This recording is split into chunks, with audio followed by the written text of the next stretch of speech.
And welcome back, everyone. Hope you had a great day. I had a good day, thanks be to God. Um, you can see my picture in the background, and those OGs out there that are watching me right now would recognize this legend um, called Richard C. Hoagland. And he talks a lot about how structures are found on the moon and structures are found on Mars. He was once consultant for NASA and a bunch of other things connected to it.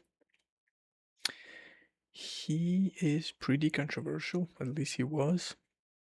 He's still around. He's not that active. I guess he's kind of getting old. But I love this guy. I love this guy. Let's see what he's going to talk about today about. Well, we're going to broadcast it today, but he talked about what China found on the moon is the most astonishing space discovery ever. Crazy. Bold. Alright, in the meantime, we're gonna play Civilization 3. Marvelous game. Currently, I'm playing with the Russians. It random gave me the Russians. And I got pretty much the space where Russia is, or influences. And I've allied with a bunch of other, like Germany, I believe, France, or not maybe France now, but it used to be all the European nations, save France, Spain for some reason, that I actually managed to rally against Turkmenistan. That was getting big, you'll see. And currently, most of the world is in war with Turkmenistan in that game. So, promise you, I'm not like that in real life, but that game is fun. You can create your politics, and it's crazy. I love it. It's kind of it's rusty. I mean, it has it's that oldish flavor, but it's so immersive, and so many ways of creating strategies and executing them. Anyway, I'm gonna start Richard C. Hoagland talking about what China discovered. But let me first confirm that we're going live. Okay, we're good on YouTube. I think we should be good on. Yeah, I think we should be. Yep. Okay, so we got the audio as well. And so YouTube, Rumble, and Twitch. I suggest you watch it YouTube, I think, because of the quality, I guess. I don't know. Your choice. Let's see. Okay. So this is my first.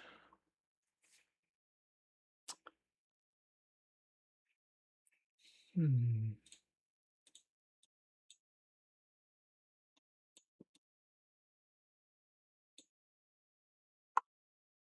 we go. Let the fun begin. As Robin told you a moment ago, the Chinese have done something astonishing. And what's even more astonishing is they haven't told anybody yet what they've done. What they've done is to take pictures on the moon with their Chang 3 lander and Jade Rabbit rover, and we'll explain those terms in a couple of minutes. And they have put them out on official Chinese websites all over the world, showing astonishing realities that have confirmed everything that we have seen looking at the NASA data for the last 30, 40 years. And they haven't said a word. They haven't held a press conference. They haven't announced that they found something stunning or confirmed something stunning. Crazy. They have simply put it out there almost as if this is a social media experiment. This video was uploaded 6 years ago. To see who understands what they're seeing. Now, I'm going to save the political interpretations and analysis and some of the thoughts we've had, toward the end.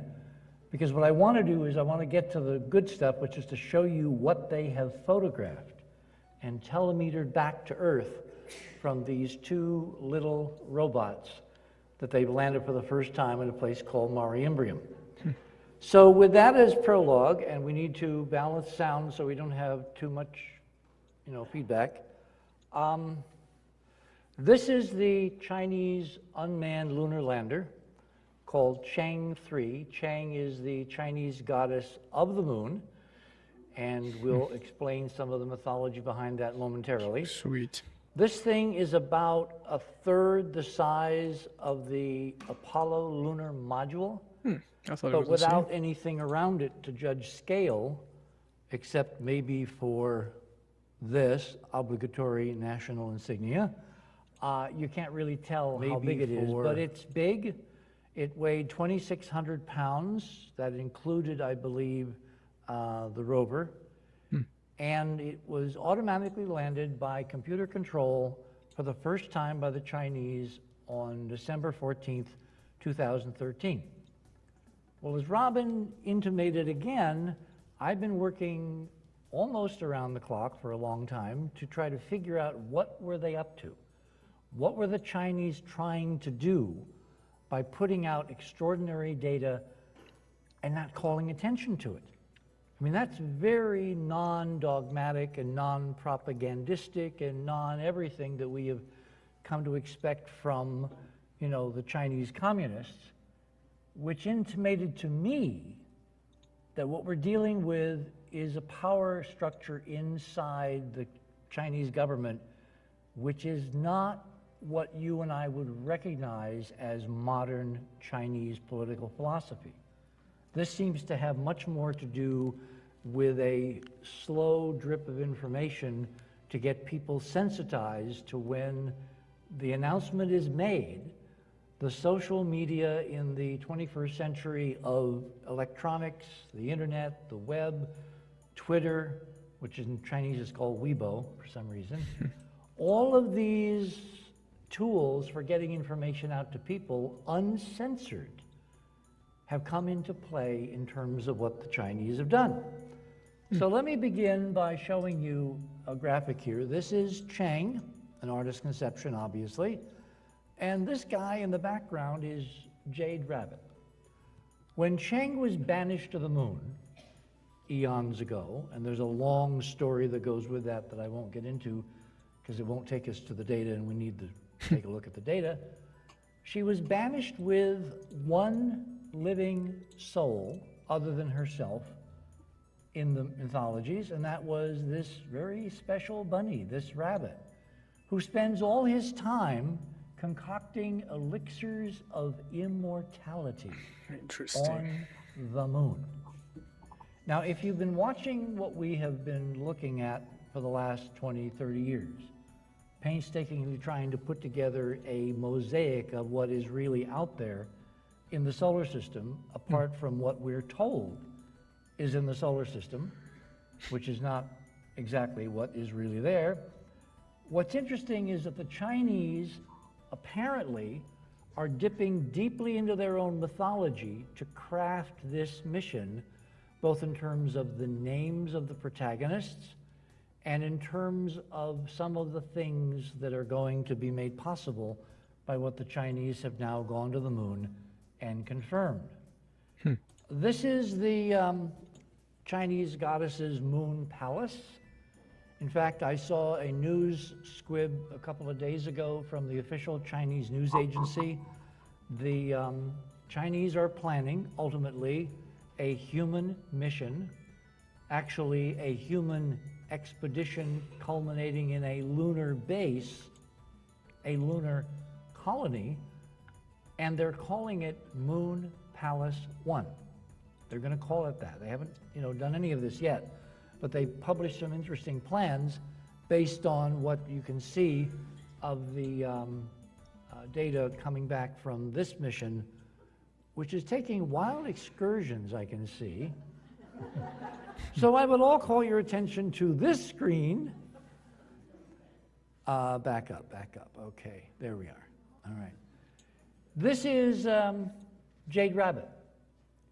In fact, if you look very carefully at, let's see, did I go too far forward? No, we're okay. You can see in the so-called man in the moon outlines of the ancient Maurya, the waterless seas of the moon, a figure outlined. In the Western tradition, we call it the man in the moon, very chauvinistic. In the Eastern tradition, for some interesting reason, it is connected to a bunny rabbit. And the mythology of what the rabbit is doing on the moon gets back to the idea of immortality, unlimited potentials, all those things that are connected Babylon. to the civilization that we now believe, based on this data, the Chinese have very obligingly confirmed once existed on the lunar surface. This is the first official image that was taken from the lander of the rabbit. I'm sorry, the second image.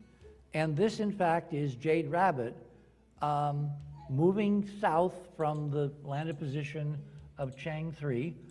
And as you can see, the website, I got to stop doing that.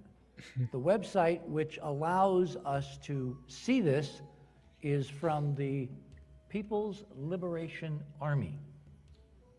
Now, the People's Liberation Army is the rock foundation on which modern China is built. Without the PLA, without Mao Zedong, without all of that history, the China of today would not exist. So what I thought was really striking is that this data was first communicated to the West, to the rest of the world, not through one of the Chinese news agencies, which are also Chinese government, but they don't have the lineal history and the gravitas of the Chinese army. But the fact is that when we come back to this image in a little while, you are going to be amazed at what the Chinese People's Liberation Army has leaked to the world. Obviously, there's got to be a reason. They haven't called attention. They haven't given, any kind of a recipe for how to extract the extraordinary data from this image that you're going to see shortly, but we will. So just kind of take a deep breath and be prepared for an amazing adventure. This is the image from, I think, the left stereo pan camera on the rover, on Jade Rabbit. And rather than make you wait till the very end, I thought I would pop this in right at the very beginning. This is the lander. Okay, I gotta give you these pictures. So I'm just gonna add a display capture.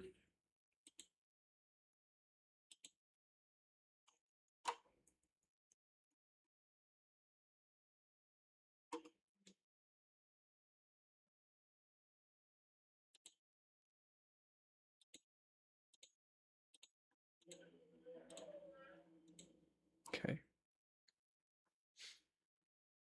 I want you guys to also see the pictures.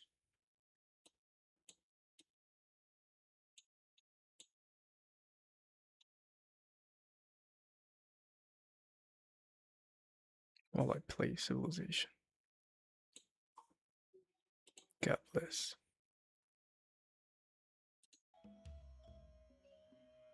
Sorry. See that really arrow? like this for the, that arrow shows for the laser. I'll use the this glass. for the laser instead. There we are. Let's go back. And this is solar panels, camera masts, instrumentation, rocket engines, landing struts, gold mylar to protect it from the heat of the moon during the, or heat of the sun during the full noon on the moon. Peaky boo of the Chinese flag at the very left or the right side of the image. But it's this stuff which is stunning, which should not be there. And if you look carefully, you'll see there are vertical and horizontal striations. There's a geometry here. There is obviously stuff on this side of the screen, and there's not much, if anything, on this side of the screen. And all of this will be explained in due course, but frankly, if you know what you're looking at, this has got to be one of the most astonishing images in space history. Because all this stuff above the moon, with all this geometry, should not be there.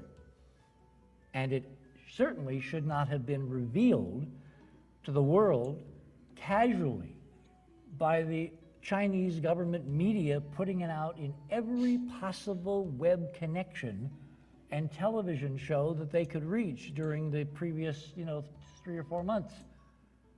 So moving on, this is telling me, who has been watching NASA very carefully since I was, as Robin said, employed by Cronkite and CBS News to do that. And then later I was a consultant to the agency, and I was commissioned to write a book on space astronomy from Goddard. And I've got to say that as you look at these two space programs, the United States and China, unfortunately, China is in the ascendant, and NASA and the United States is not keeping time. We're not doing any of the things that one would expect us to be doing if, in fact, we were watching a major global power take what we found 50-some years ago and suppressed, when I say we, I'm talking about NASA. So in that political climate, what the Chinese have done is even more extraordinary, because they're basically on the verge of telling the world, this is what the Americans found 6 years decades ago and didn't tell you about, much to the shock of their citizens who believe that their government does not lie, tells the truth, shows everything to everybody. At least that's what the propaganda says. And that it's the Chinese who have gone and done something stunning, something absolutely geopolitically extraordinary.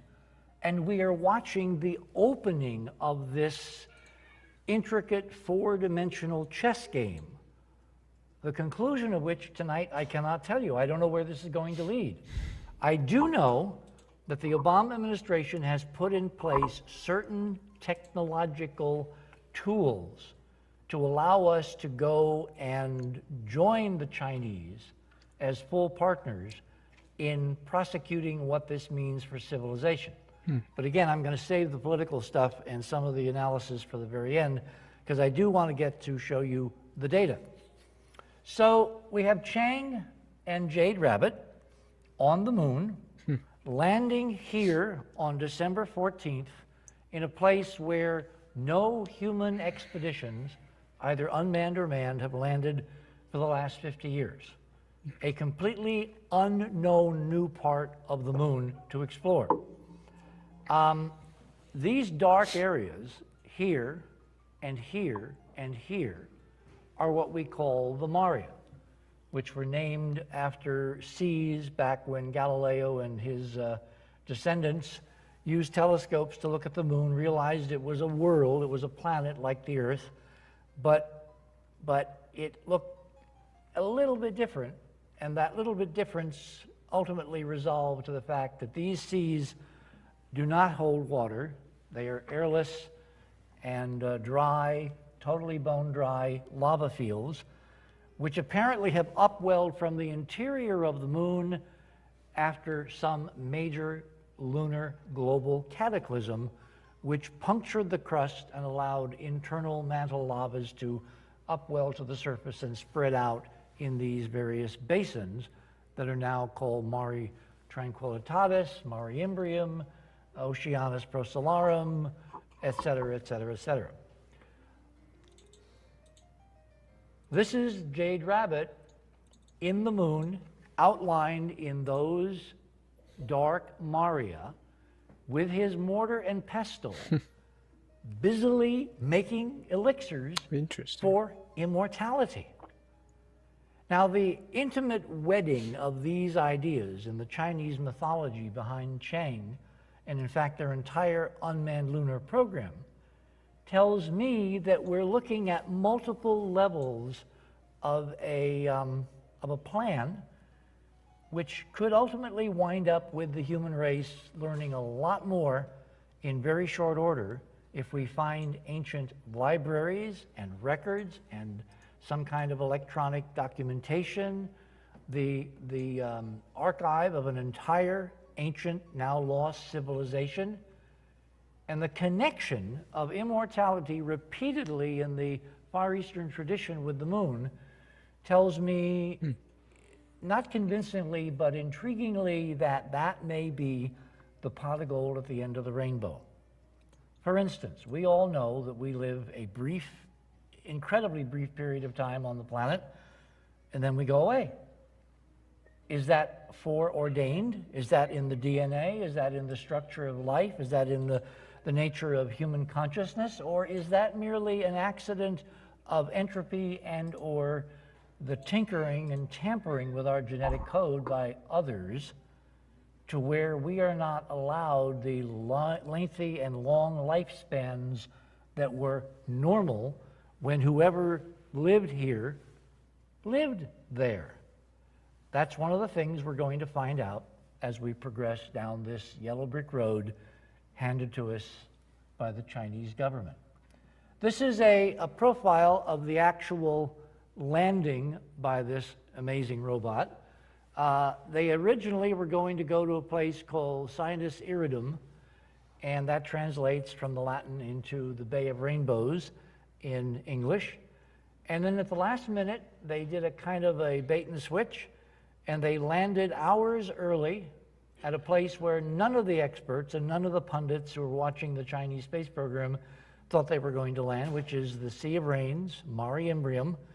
And they flawlessly touched down in the afternoon on December 14th, inaugurating an interesting series of events that allowed the data I'm going to be showing you to ultimately come back. Now, this is a profile, and the projector still is too far to the left.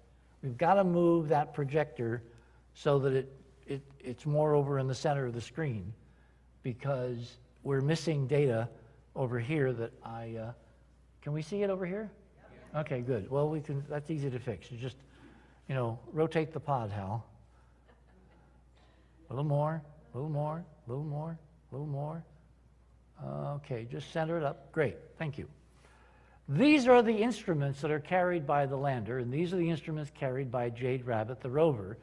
And as you can see, mixing our metaphors madly, these things are loaded for bear. They have extraordinary technology on board to do the kind of intensive synoptic science of amazing stuff on the moon, if there ever was amazing stuff on the moon. And lo and behold, there's amazing stuff on the moon, and there they are in an extraordinary position to literally, with 21st century technology, which is light years ahead of what the United States had back during Apollo and during the unmanned missions before it, the ability to analyze and to return data on structures that is going to ultimately, as we pursue this 4D chess game, change the world. I mean, there's no way it can't change the world. The only question in my mind is, how is it going to change the world? And again, I'm going to save the political analysis for the end.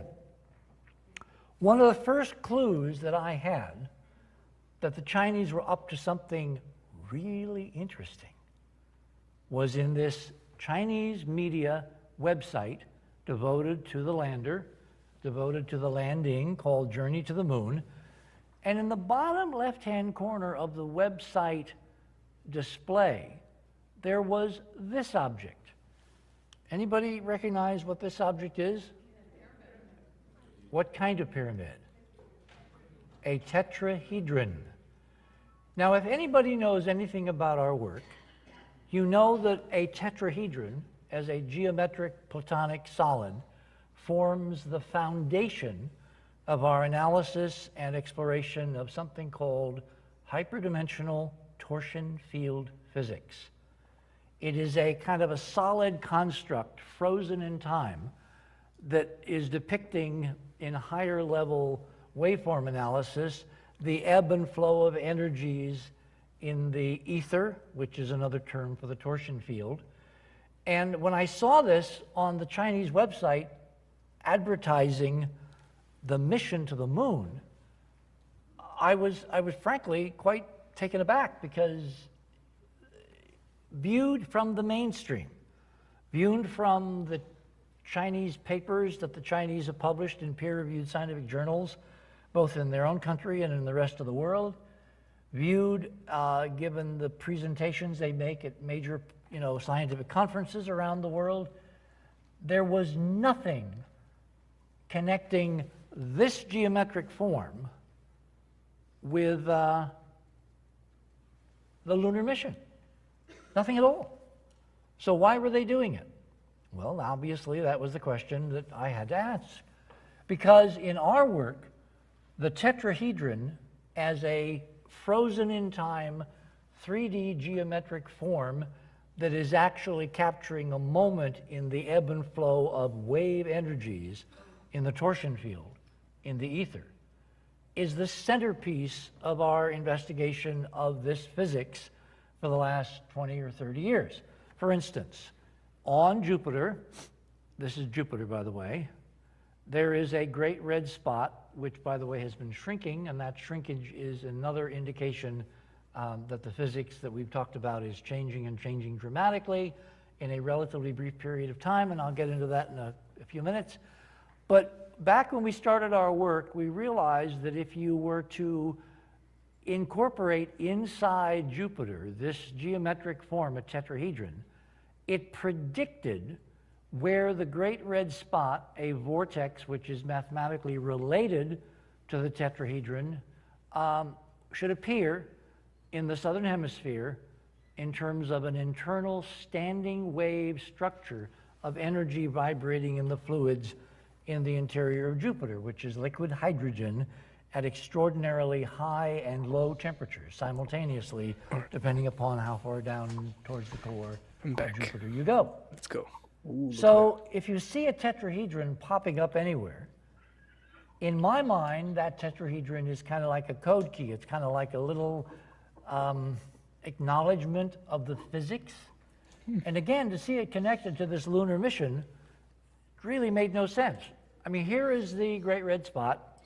There is a story that appeared on space.com a few days ago showing how the spot has been shrinking at an extraordinary rate.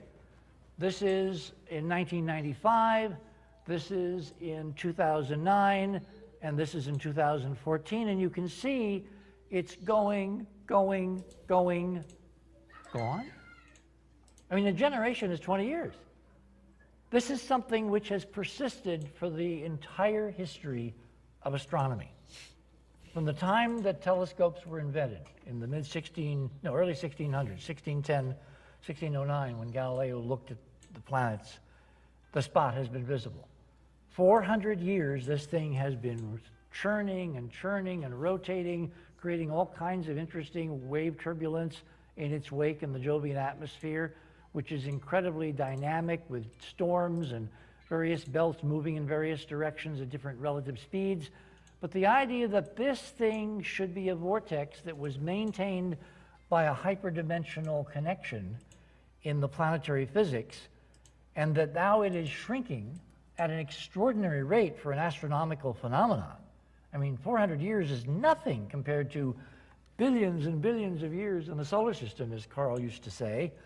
And the idea that in our lifetime it could be gone is telling me profoundly that the dynamics and physics that have maintained this vortex are part of a larger changing hyperdimensional physics of the solar system that we have been talking about for the last 20 or 30 years.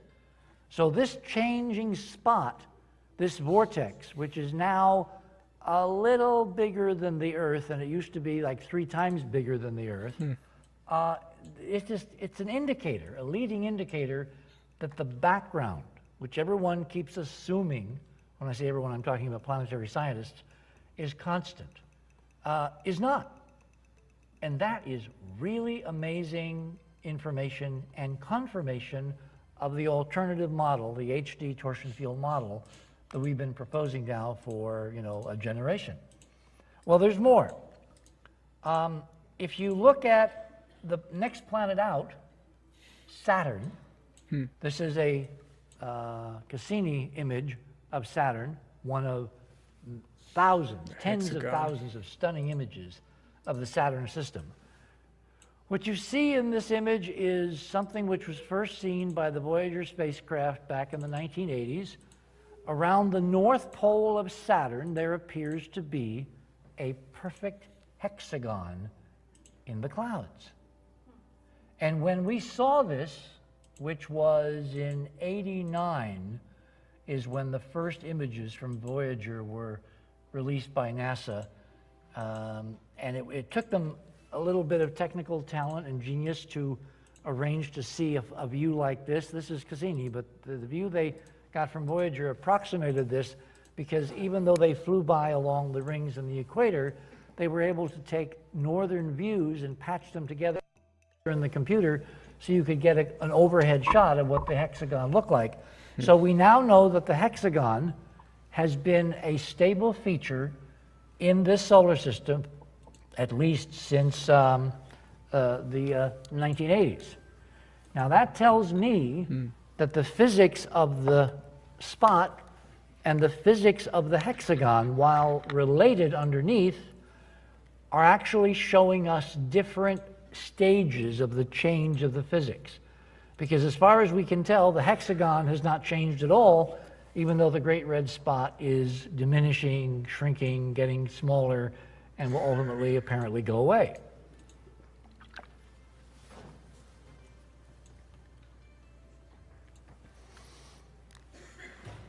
Well, the closer you look, the more amazing this structure becomes. And anything having to do with geometry in the solar system, this is a false color view, again taken by Cassini, showing this extraordinary six-sided feature with a huge permanent cyclone, a hurricane, located right atop the geometric pole of Saturn. What's this guy doing there? That's a huge storm that is obviously a tremor in the force, a ripple in the field, something which is not, part of the rest of this matrix. But, and by the way, this is not the entire planet. This is a circle around the North Pole down to about 70 degrees latitude. So this is north, this is 70 degrees away from north, and there you have this amazing geometric form. Now, these are other versions of it. Here's another perspective view. This is another polar view showing in real color what it looks like. And this is a depiction of what we think is going on inside. Because if you take a hexagon and you turn it into 3D, it turns into two interlocking tetrahedrons. Surprise, surprise. So you've got geometries on two different giant planets in the same solar system, one planet apart, which is telling us that something about the fluid physics going on internally inside this planet is just as interesting and as remarkable and as informative as what's going on Jupiter. Now, this is a perspective taken looking over the North Pole. Again, in somewhat natural color, showing us these amazingly straight edges. By the way, the whole structure rotates posigrade in this direction. I'm sorry, this direction. But the clouds marking the hexagon are racing backwards and making the turns at 300 miles an hour. And this has been going on since at least Voyager took the first shot. The other day, out of the blue, that's not good for TV. You always have to think about television when you're up here.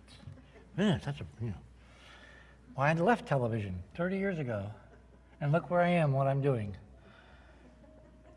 NASA has revealed all of its data in one form or another through various electronic archives.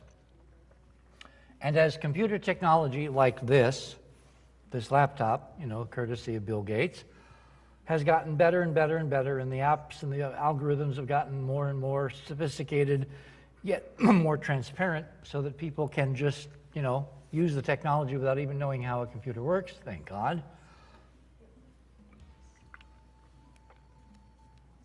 Various talented amateurs have used these archives to put together their own versions of the official NASA data.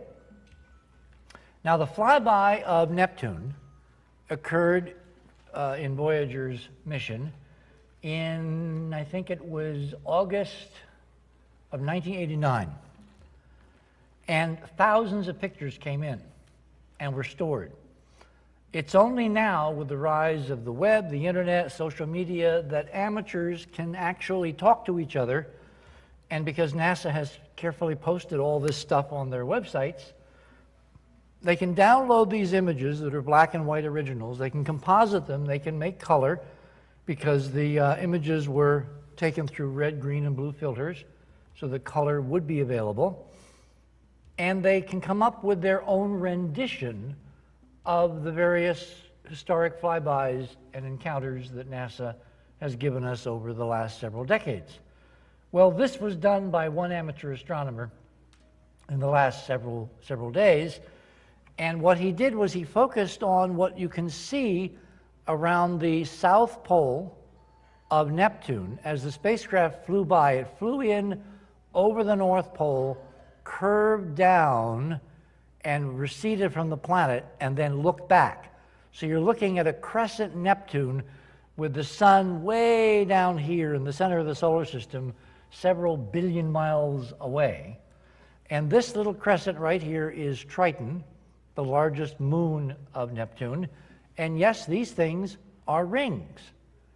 Now, if Voyager had had the technology we have now for space imaging, this picture could have been generated all as one click, one picture.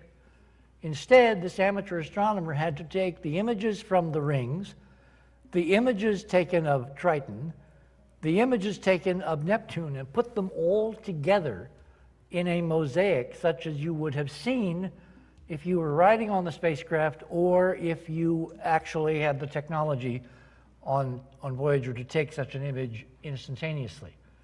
So I want to be careful in how I represent this, because it's real data. It's really what you would have seen, but it's a picture that Voyager itself did not take. It required the elements all put together into one final dramatic, and the stars are from one of the astronomy programs of where the stars would have been, based on the trajectory and JPL's computer record of the flight path and all that. So everything is real. All the Neptune stuff is real. The stars are part of a background astronomy program to show you, if you'd had really, really, really good eyesight, what you would have seen as the spacecraft flew by in August of '89, this distant planet that is now technically the farthest known planet from the sun. Pluto having been demoted in a very bizarre historical sequence, which we will not have time to go into now. But if you guys invite me back next year, I'll tell you all about what's going to happen with Pluto, which gets its first flyby in July of 2015, which means we'll just be in late May, a couple of months from seeing stunning new stuff at Pluto. I was asked by my publisher to actually do a paper or an article, or whatever you want to call it, a chapter in a book that's being written and published devoted to the Pluto encounter and the Pluto mythology and all that. And when I get back after this conference, I will complete it and send it to him. And it contains some interesting nuggets that, if the Chinese have given us stunning entree to ancient extraterrestrial activities in the solar system on the moon, the Pluto mission could give us stunning confirmation, a la NASA, of the same stuff on Pluto, provided our space agency decides like the Chinese. By the way, if I'm not mistaken, there was this seer in Bulgaria called Baba Vanga. Whether she was Bulgarian, Macedonian, I don't know. But I think she's the one that mentioned that there's life on Pluto. I think. If you heard about this, my Balkanian brothers and sisters, let me know. To suddenly let it all hang out. And it is bizarre in the 21st century, given our history, given who we are, given how Americans treasure freedom and individuality and telling the truth. That's our mythos. The fact that it's a Chinese government which is beating its hands down in the truth game. And that is not good in the short term, but it could be very exciting in the long term because, frankly, as the Founding Fathers knew, if you don't have competing forces, if you don't have an interlocking system of checks and balances, power will drive those in power to do absolutely terrible things in the name of all the things that most people hold dear and sacred, and in terms of their belief system attached to the history of their own nation. It's a really good thing in my mind that the Chinese have exposed the lies that NASA has been telling us for 50 years, because if it wasn't for somebody else on this planet to tell us the truth, NASA would just go on and on and on doing the same thing and expecting the same result. Which somewhere in there, there's an allusion to mental faculties and things like that, but we won't go in that direction. What we will do, however, is to go closer to Neptune and show you what they released in the form of data to an outside civilian to put together, that now NASA is saying, oh my gosh, look at that. This person may have found something. Really? And this is what this amateur astronomer, whose name I believe is Rolf, I may have to check that, has found. What he has found on Neptune around the South Pole is a hexagon identical to the hexagon on Saturn. And that has sat in the archives since 1989, and nobody at NASA seemed to notice. Now, I find that, frankly, really amazing, because that's what these people were paid to do. They took all these pictures and put all this data on videotape and archived it so they could go back and look and analyze and generate papers and grad students and funding and all this. And you mean to tell me that since 89, 99, 2009, 2014, over a quarter of a century later, it's a random average guy that finds this stunning confirmation that the same internal HD physics going on in Saturn and Jupiter apparently is also going on inside Neptune. That's a good point. This is a comparison, and I flipped the Neptune hexagon so that you can see the geometry very similar to this geometry at Saturn, and you'll notice you're dealing with a different atmosphere, different opacities, different what they call transfer constants for, convection and the things that make clouds and makes the puffy white clouds that are part of the hexagon visible. But all in all, we have, by the way, the scale is the same, is accurate. So the size of Neptune, which is much smaller than Saturn, the hexagon occupies the same portion of the atmosphere that the hexagon on Saturn does, which tells us that the physics that's generating this geometry, this visible geometry inside, is also scaling proportional to the planet. And you ain't going to hear this out of NASA for I don't know how long. Then this brings us to the sun. Because as I've been saying for many, many years, this hyperdimensional torsion field physics, which is mandating the evolution and destiny of the planetary system we inhabit, starting with our star, the sun, is showing us indications of how this physics really rules the universe. That it's the unified field theory, ultimately, that physicists and astronomers have been seeking for a very long time. Now, in the sun, you have a star, a huge glowing ball of plasma, ostensibly fueled in the center by nuclear fusion, although that could be called into question with these new results. And you have what's called a 11-year periodic sunspot or solar activity cycle. Mm-hmm. That takes 11 years for the sun to build up spottedness, to have, coronal mass ejections and flares and prominence activity, and this waxes and wanes in a period of about 11 years, with the surface phenomenon moving relative to the equator, which is here, and the poles, which are here, so that activity starts at a high latitude, moves toward the equator, and it peaks every 11 years at 19.5 degrees, which is the numerical equivalent of the tetrahedron, because it is the circumscribed latitude of a tetrahedron inside a sphere with the points, the vertices, depicting where the energetic activity should take place, starting with planets like Jupiter, but ultimately culminating with the sun, which is a star, which is representative of 400 billion stars in the Milky Way galaxy alone.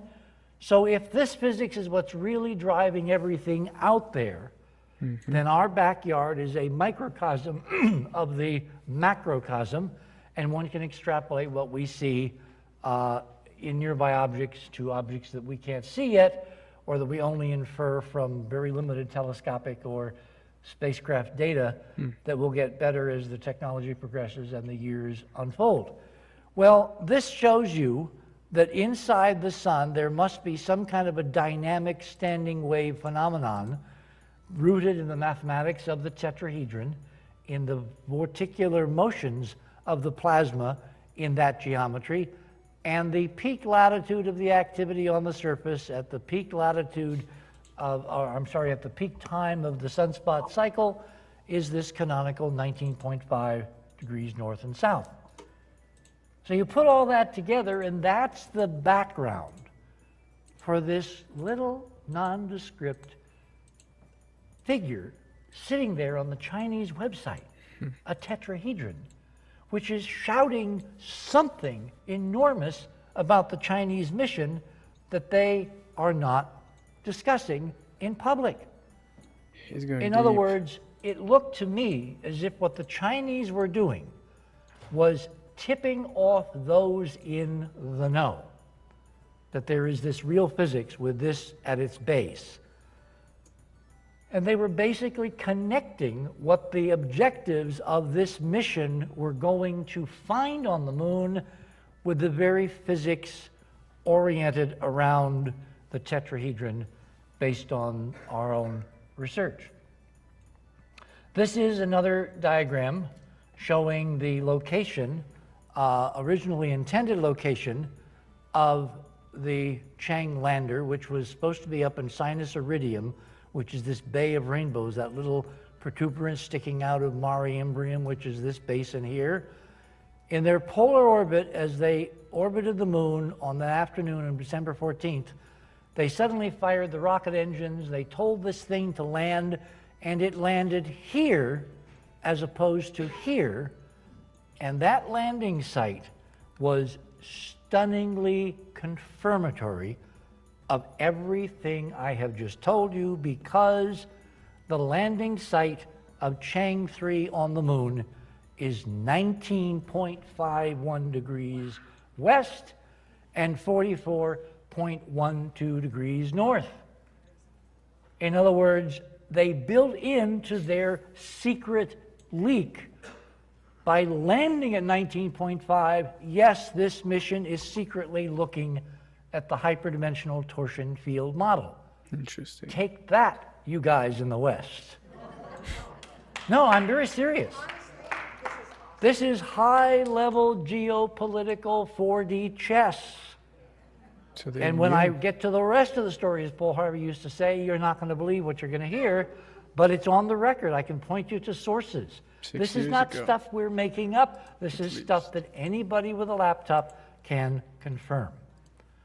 So, this, of course, told me intimately that the double tetrahedron's significance of the physics was being communicated to the world by the very choice of the landing site of Chang 3 as a representation to those who knew what they were looking at of the next shoe the Chinese were preparing to drop as part of this larger mosaic of the real solar system, as opposed to the, I won't say fake solar system that NASA has shown us. Let's just say the abridged version of the real solar system. And again, I am blown away that it's a Chinese Communist government doing this, while our guys, who pride themselves on 200 plus years of freedom and individuality, have been steadfastly lying to Yeah, but are they communist though?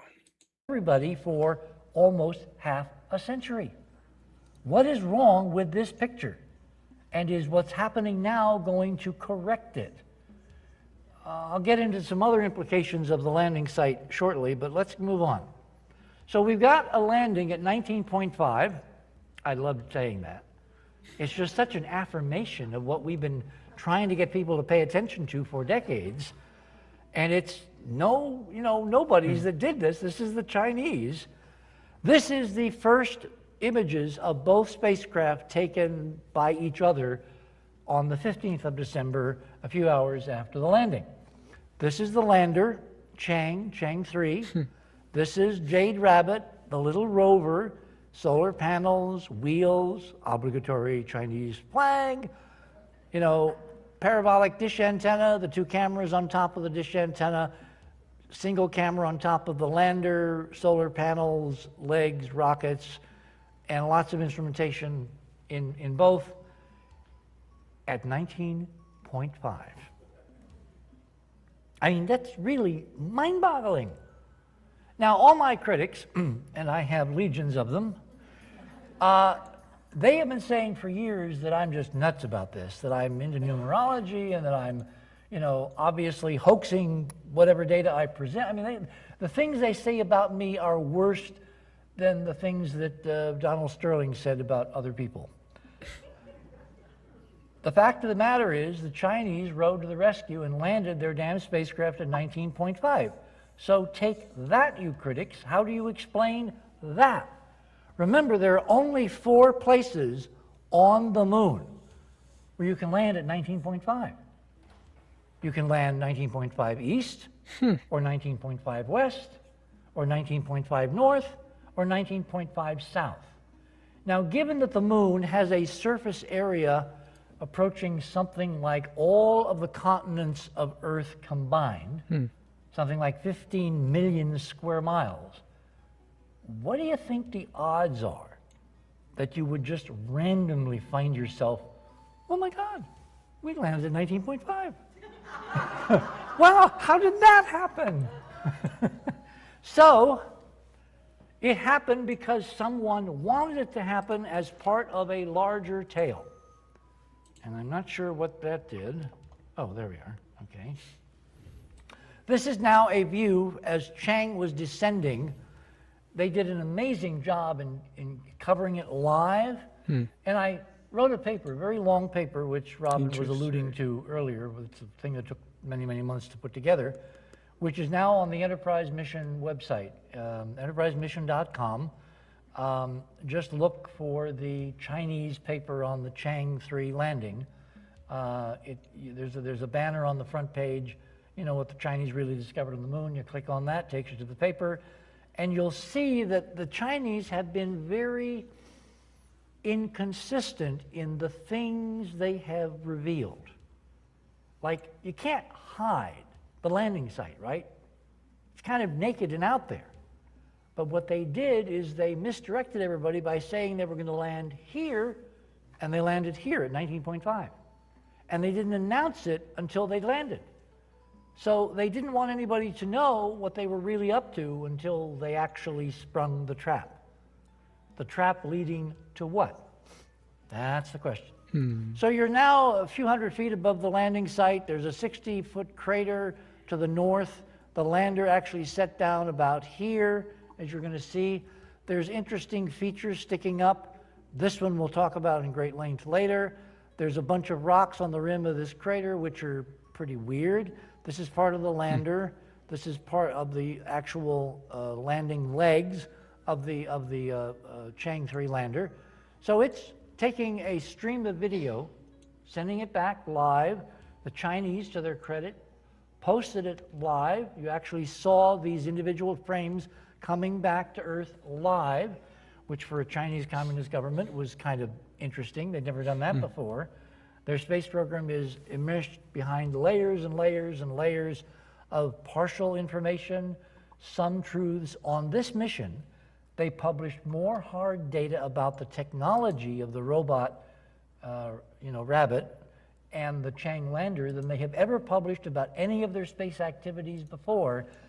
Kind of like part of the, well, if you know what we can do, it gives you an ability to analyze what we have done, even if we don't say anything. So again, we're back to the idea of a social media plan that involves everybody on the planet who understands the potential of what they're seeing as part of the mission. This is now from Hoagland, which is a Chinese website which actually does some really, really interesting graphics. A depiction of the actual lander. Here's Chang over here. Here's the little Rabbit after it was deployed on the 15th. Here's this crater. The thing about this crater is, as soon as we saw the first pictures, it kind of confirmed what the tetrahedron confirmed. This is not your normal unmanned mainstream planetary landing, even though that's how it was billed. There's something else going on. There's something else driving the Chinese to make public what they're making public. And this was that first picture. Thank you. Anyway, was that Morala? Yes, no? Yes. Oh, okay. She obviously has a comment. Okay. So you look out to the north and you see this crater, and all along the rim there were these remarkable objects which, even though they're called rocks by the press and by the media and even by the Chinese officially, they do not look like normal rocks. For instance, they have geometry. They have sharp edges. They have multiple levels. They have little holes, little symmetrical thingies. And their color really is bizarre because it's blue. Who in their right mind would produce blue rocks on the moon? What were the blue rocks trying to tell us? Well, let's move on. It wasn't until, let me see, the 11th of January, which is now almost a month after the landing, that the Chinese released their first really high-res version of a panorama showing what had happened in the ensuing time between the 14th of December and the middle of the first week in January of 2014.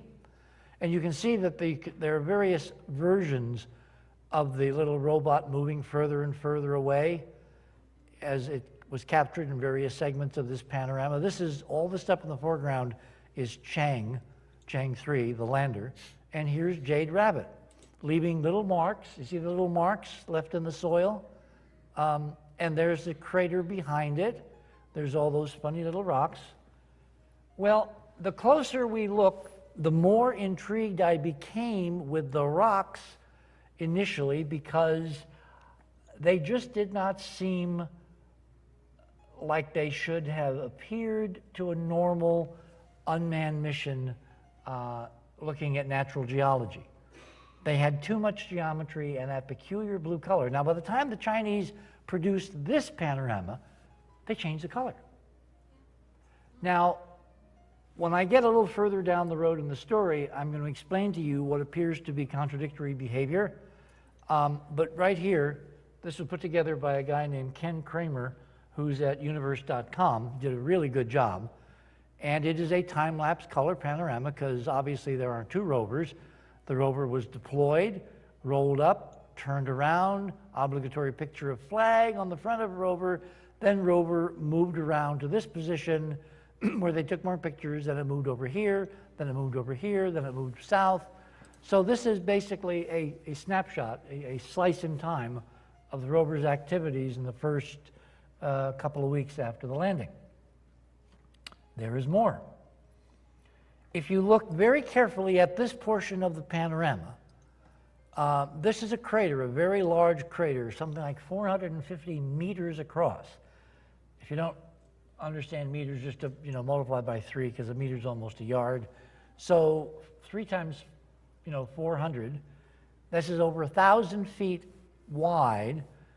And right over here was something which captured my attention because it looked for all the world like a pyramid. A real, honest-to-God Chinese image of a pyramid on the moon. And nowhere has anybody talked about it. There is one line from the official Chinese press agency, which was giving out stories early on in December of 2013. But after that, all reference to the pyramid on the moon, which is right next to the landing. It's literally 130 feet away, 42 meters away, to the southwest of the landing. Photoshop called Equalize. What Equalize does is to try to make the black stuff as bright as the light stuff. That's why it's called Equalize. It tries to make them equal. And lo and behold, instantly popped up this stunning geometry, which, as you'll see in a moment, is identical to what the Apollo astronauts photographed decades ago that NASA has ruthlessly suppressed, with a totally different technology, a totally different political philosophy, and plastering the official website address of the Chinese People's Liberation Army right on top of it, like to call attention that this is the important stuff. Look there. This is it in close-up. This is what you just saw in close-up, and this is what happens when you do a little bit of sharpening and light modifications. These arrows I put in, they show the vertical striations of the glass going this way and this way, and these show the horizontal striations going this way and this way. There is no way this can be A, natural, B, expected, C, unspectacular, and D, not destined to change the world. Because nothing like this on the moon should possibly exist. Well, we'll get to that. Now, the reason I have this very nice vintage image up here of the Manned Spacecraft Center is that we have a friend, Robin and I. His name is Ken Johnston, Jr., actually. He is a former NASA test astronaut. Interesting. And in 1995, when I met Ken in Seattle at a conference, he came up to me after my presentation, which, by the way, was not on Mars, on the moon, it was on Mars. And he said, you got a few minutes? I've got some things I kind of want to show you. You might be interested. So he showed us a few things, and we dropped everything we had planned to do, and we trekked down to his house, which was south of Seattle, about an hour down. And lo and behold, there in his den were notebook after notebook after notebook of prints and negatives that he had carefully salvaged from the Apollo program, which was run by the NASA Manned Spacecraft Center back in the 60s and 70s.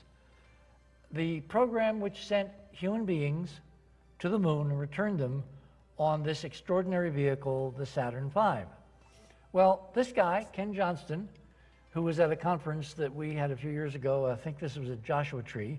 He's wearing, his kind of quasi-NASA uniform.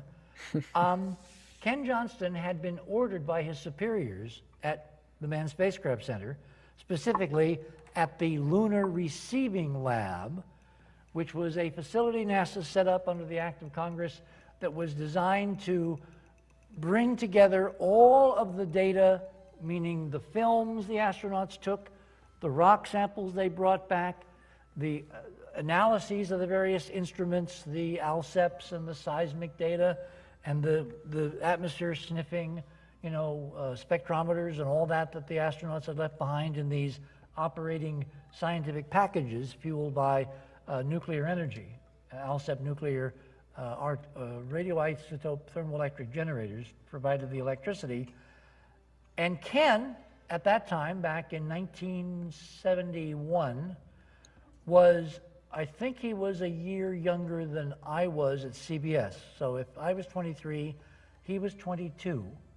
And they had put him in charge of the imagery and the rock samples for the scientists all over the world that would be getting the data from NASA as part of their contracts to analyze the Apollo samples and the context of those samples, which was the photography.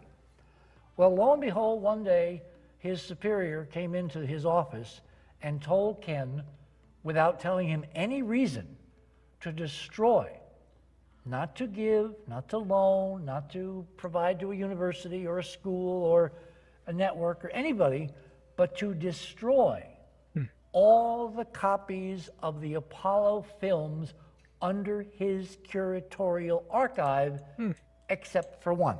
To destroy this information. Now, when I think of the tragedy this represents, the mind boggles.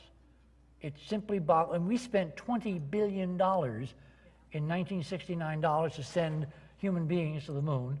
We killed some en route, people like the Apollo 1 fire and other astronauts who died in various accidents and aircraft as they were training to make the journey. The idea that with all that incredible information bought at the price of both treasure and blood of Americans, that some bureaucrat would be telling Johnston to destroy this information, to destroy the copies, not take them out to a dumpster, but burn them, literally eradicate them from the universe. Well, something in Ken's 22-year-old mind, young Marine, told him this is just wrong. Now, I gotta say, having lived through that time, to me that has given me an extraordinary appreciation for Ken's moral rectitude, because frankly, if someone had come to me as part of the heady thing we were undergoing at CBS, linked intimately with all the NASA stuff going on, and they said, Hoagland, for the betterment of the program or whatever, you got to get rid of this stuff. We'll keep a copy, but you got to get rid of all. I don't know whether I would have had the perspicacity or the insight or the moral pause to say to myself, this is wrong. So I'm in great admiration that Ken Johnston, at the tender age of 22, knew this was wrong. So what did he do? He took in a gunny sack, Marines, gunny sacks. He took a set of all the Apollo film he could carry literally out to his car, put it in the trunk, and drove off and gave it to his alma mater, his own university, which of course promptly lost it. We tried. We really went and looked, and nobody knows. I'm just thinking maybe NASA watched what he was doing, and then when he had, they simply took it back. But he kept some of it with him. And if you know anything about life in the Marine Corps, life in the service, they moved a lot. And over decades, move after move, post after position after post, Ken took these small sample of the much bigger treasure with him, house to house, move to move, state to state. I mean, he ultimately wound up going from Houston all the way up to Seattle working for Boeing. That's how we met. He was working as a aircraft instructor and a maintenance engineer on the systems for the Boeing 737. So we went down to his house and we were given a chance to look at what he had preserved. Now, what he had preserved was in the form of prints and negatives taken by the astronauts on the moon with a modified Hasselblad film camera. Now, you guys know what film is. When I give these presentations to a lot of, shall we say, a different generation, they look and they say, what's a film? You know, does it, you know, how many views does it have? How many pixels, etc. But no, this was film. And this is the camera. This is an actual cross-section of the camera with 70mm The magazines, Chinese camera. excellent Nikon lenses, He's talking about electrical, Chinese. motorized, kind 6 of years ago, space ready by NASA because they made some modifications to the Swedish. Never mind. So I guess he's commentating on NASA's pictures from the moon. Have you guys seen that video where Conor McGregor is so amazed by the moon? He says, "Look at the moon." Hasselblad, for instance, there was no reflex viewing system. The Look at the astronaut moon. basically used their body to point and shoot. And people have said afterwards, well, how in the world did they manage to get so many amazing pictures? That's a whole separate story having to do with the kind of film that I know was taken to the moon. And I would digress into that fascinating story because I actually got to use some of it and test it myself, but it would mean we'd be here until about midnight, and I don't think you really want to do that. So, what Ken's prints, particularly 9301 from the Apollo 14 mission showed was a normal view of the moon taken on a Hasselblad 70mm negative. This is Ed Mitchell, Captain Ed Mitchell, who was second in command in the lunar module to Alan Shepard during Apollo 14. They landed in, what was it, January of 71. No, February of 71. This looks like just a normal picture where you've got bright lunar surface, lots and lots of craters, and a dark lunar sky. Well, decades before, literally decades before the Chinese landed on the moon and took their CCD imaging, which is totally digital, I was able to scan this print that Ken had graciously loaned me among a whole bunch of other stuff. And lo and behold, this is what showed up. On the Apollo 14 image of Ed Mitchell putting up the TV camera showed the stunning vertical and horizontal glass geometry of the ancient lunar dome. Take my money. I'm On sold. photographs that had been kept out of the weird and, you know, kind of distortion-prone fingers of NASA, kept in a separate archive, separate from the agency for over a generation, until Ken and I met one Sunday afternoon and he said, would you like to borrow some of these? And of course, this is what you see. Now, what you're looking at is layers of glass.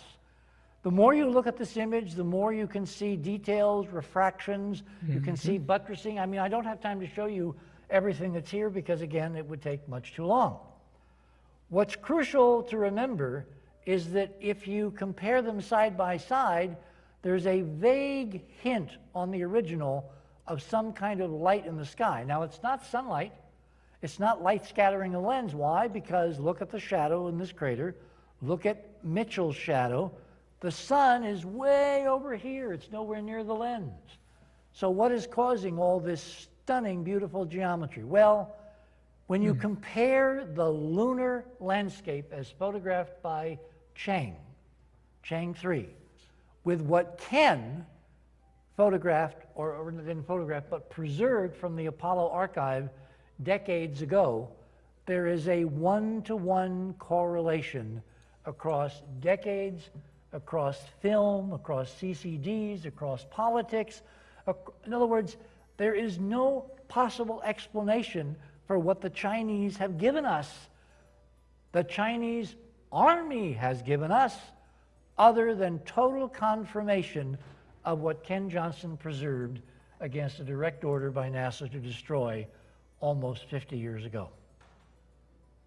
And that's what makes what the Chinese have done incredibly historic and incredibly provocative in the geopolitical world stage, because it's like they are challenging the gatekeepers and the censors at NASA in the West to basically put up or shut up.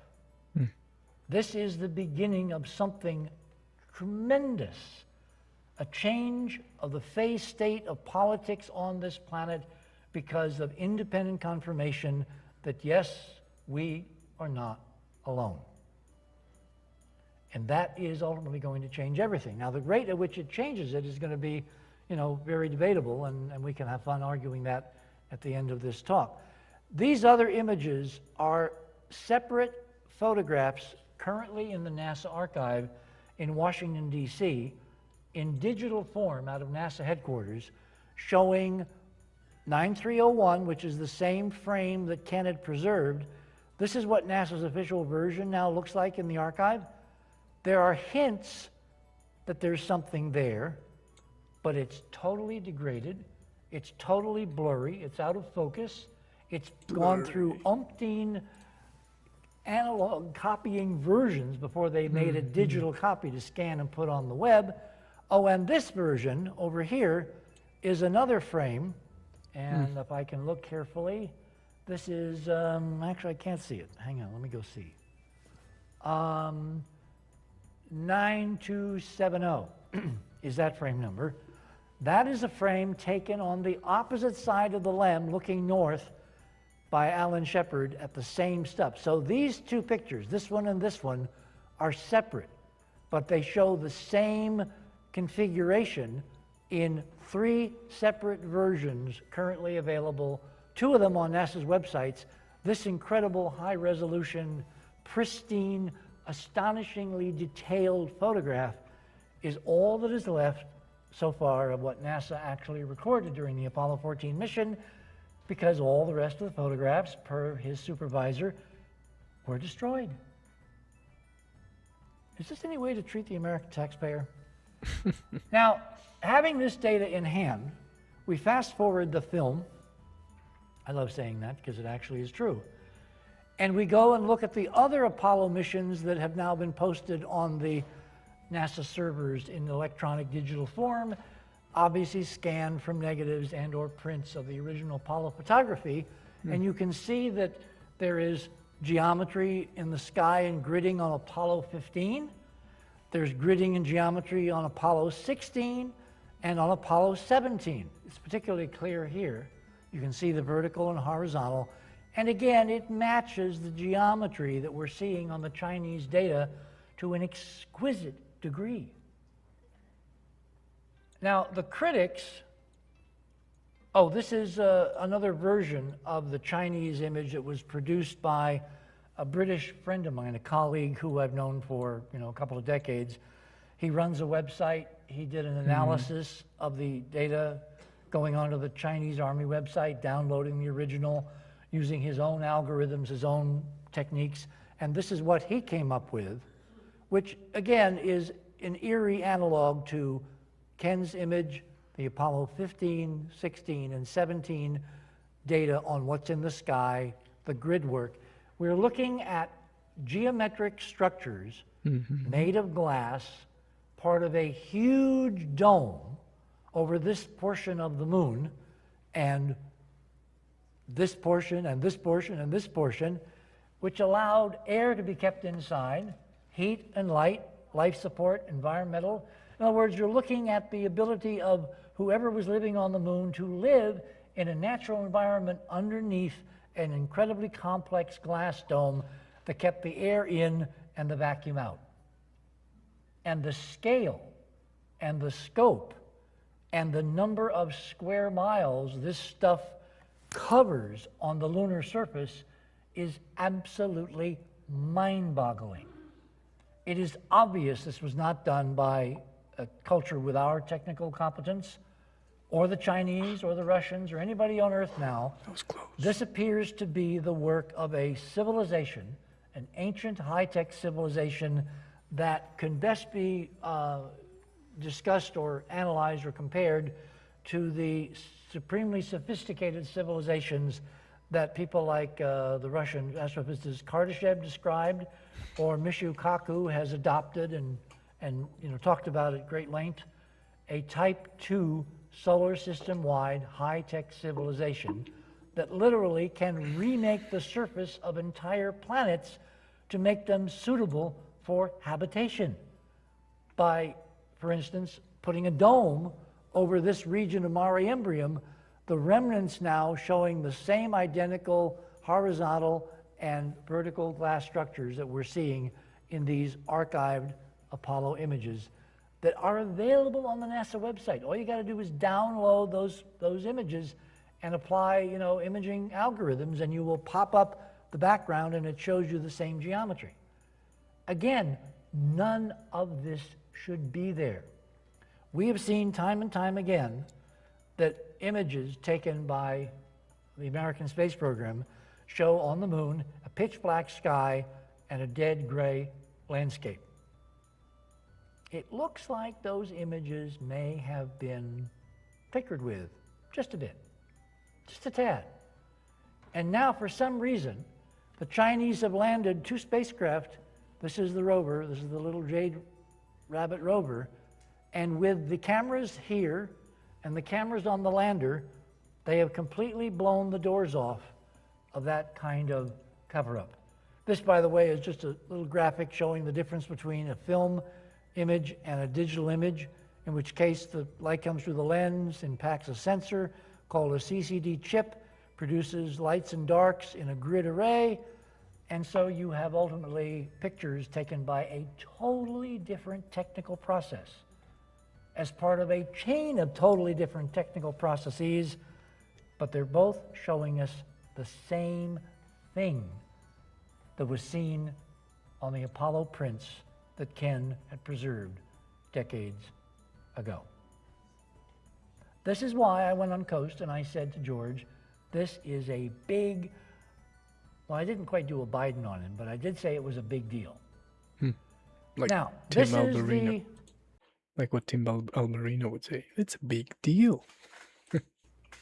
Picture taken of the lander as it was, parked not far from the position of the landing on the other side. You can see the ramp here and the first, turn, and then it went behind and then came around, and now it's in this position, and it takes this picture across the solar panel, showing again, you can see the horizontal and vertical lines, and also something pretty peculiar on the horizon that we'll talk about in a minute.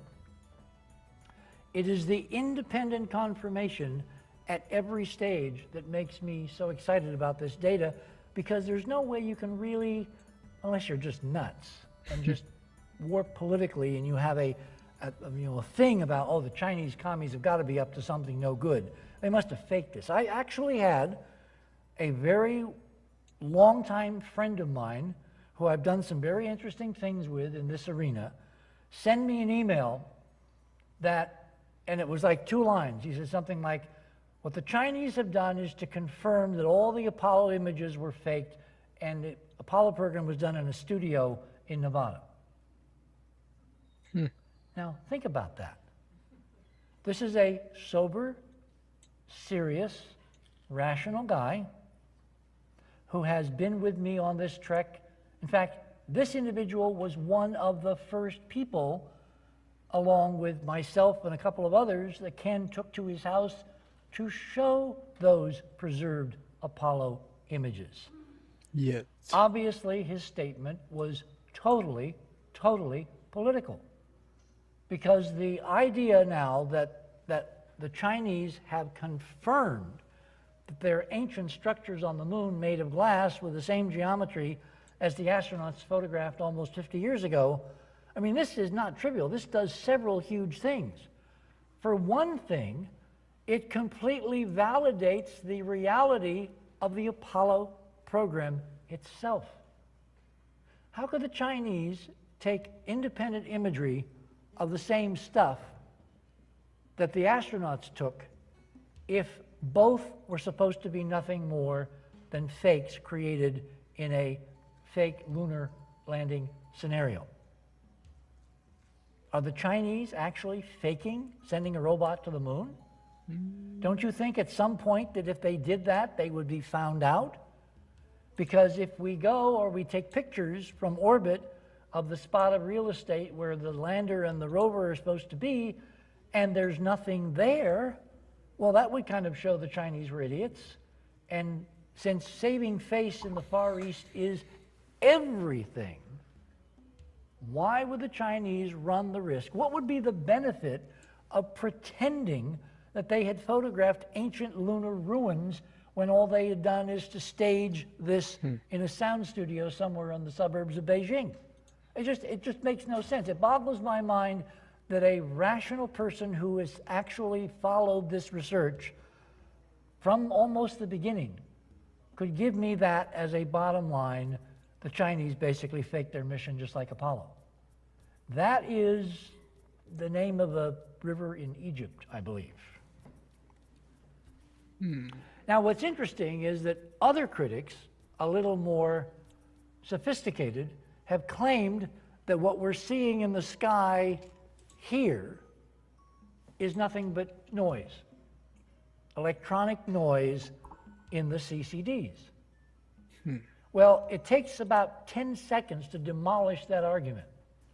A CCD is incredibly sensitive compared to film.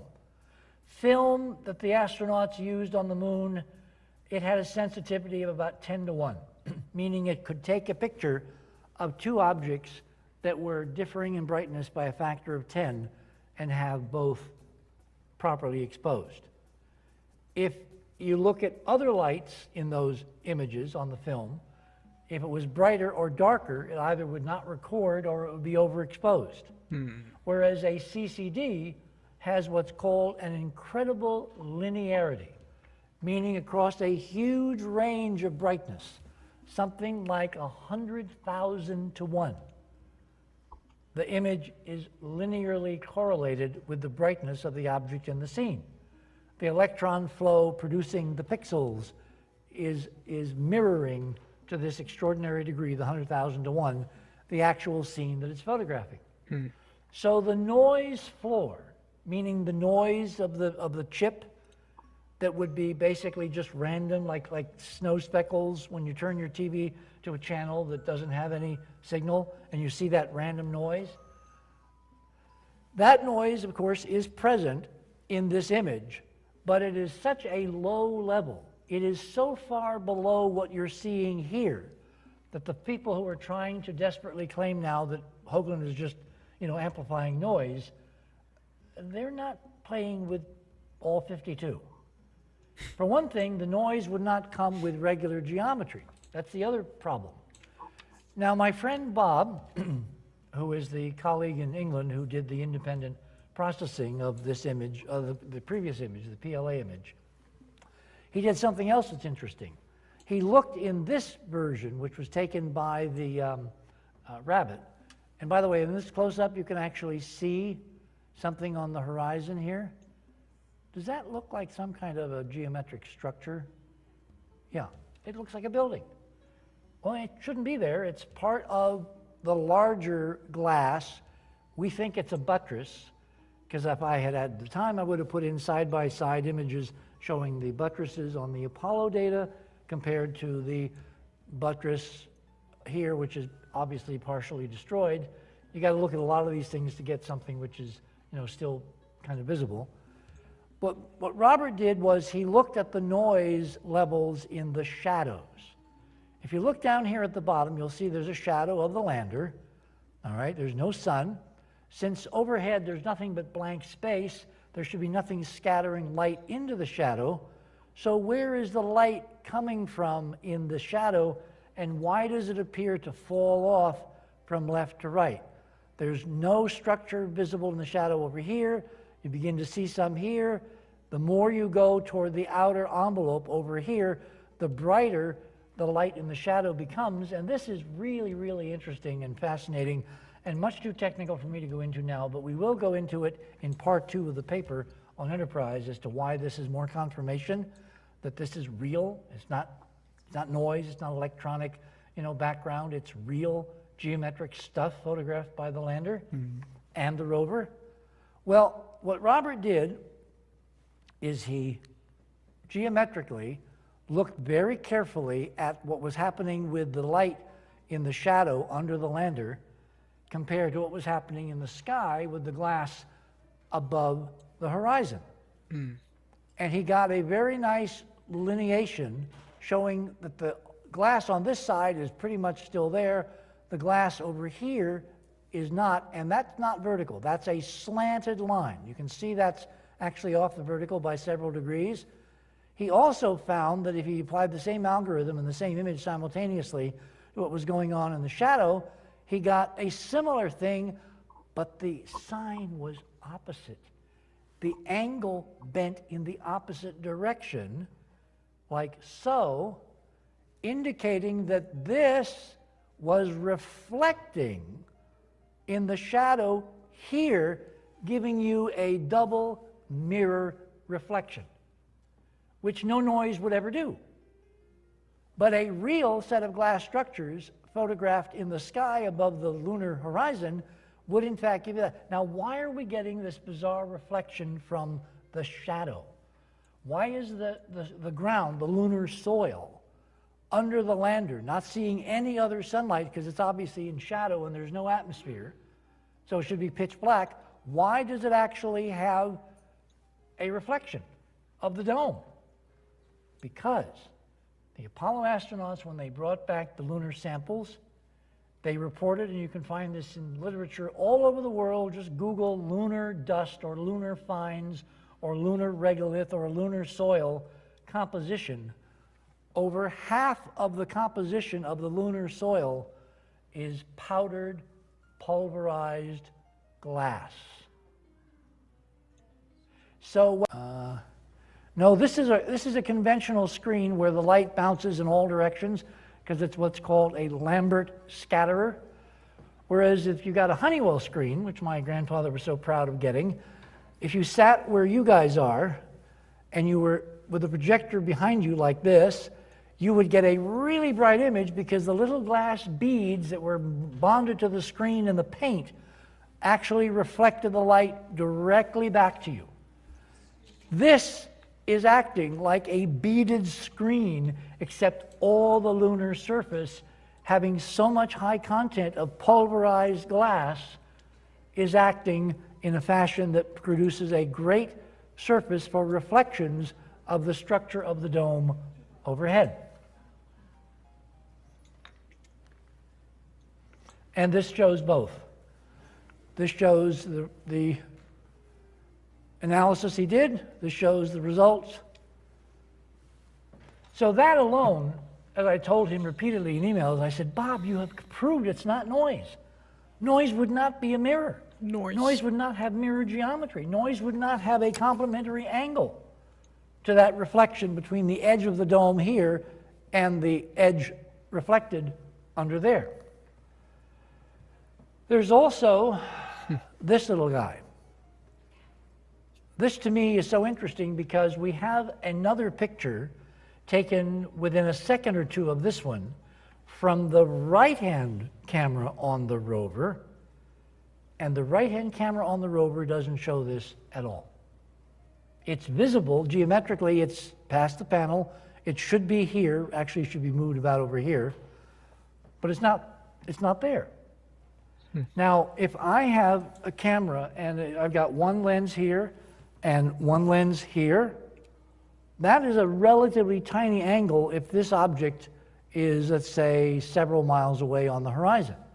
Why would an object that was real, a three-dimensional object shining by reflected sunlight, why would it appear on only one camera and not the second image taken almost simultaneously? There's only one rational reason, and that is that the change of angle between the two cameras was enough to cause this to disappear behind the refraction of some of the foreground glass. And glass, as you know, bends light like a lens, And so if you move sideways, if you were to walk along and look at this stuff, as you were basically looking at it, I don't want to fall down in a hole here, but if I was looking out like this at this, and I'm walking back and forth, there must be incredibly complex optical things going on, like an optical picket fence, that cause the rays to move in strange directions as I change position, so that from just that far apart, the object here doesn't show up in the second picture. Which brings us back to the rocks. Because as I looked at the rocks and I looked at this incredible data, which the Chinese had now provided us, convincingly demonstrating overwhelming evidence that the domes do exist. The first picture that the lander took was this one after landing. This is an engineering camera. This is the high quality scientific camera. The frame here is what's marked in yellow here. So these objects, this thing here is this guy here, and this thing here is this guy here, and so on and so on. The resolution is much better in this version than in this version, but again, look at the color, blue and blue. So I began to think that what we might be looking at on this picture was nothing less than chunks of the glass from the domes fallen on Mare Imbrium, photographed by the lander and the rover. Wow. And it ain't ordinary glass, I'm going to show you. Now, they put out this picture on December 15th. On January 11th, remember, almost a month later, when they put out that nice high-res panorama, they also put out another picture of that same view. And I said to myself, now what? Now, this second image was digital.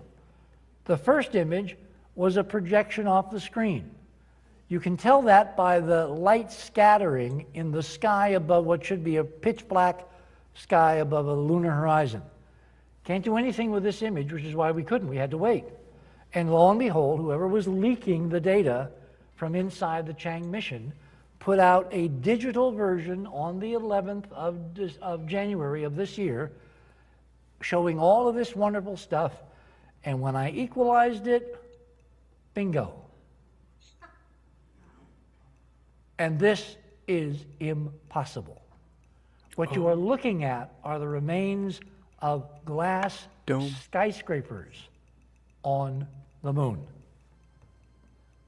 Like here, and here, and here, and here, and here, and here. And look at the colors. What we've definitely done is to tweak some of the color, which is perfectly legit. If the camera on the lander had recorded on the CCDs a color value for a pixel, if it was submerged in the general haze, the light haze, you suppress the haze, bring up the saturation a little bit, and lo and behold, you get to see what you're really seeing. This is so phenomenal. This is so astonishing. Here's a closer view. Now we're looking at not only organization, vertically and horizontally, but you can see that there's all kinds of geometric stuff which is lit up, shining either bright blue or red, having an overall internal geometric consistency which completely defies the idea we're looking at random snow in a TV picture. You don't get this kind of incredible geometry, horizontal, vertical, and in terms of detail, by simply looking at noise.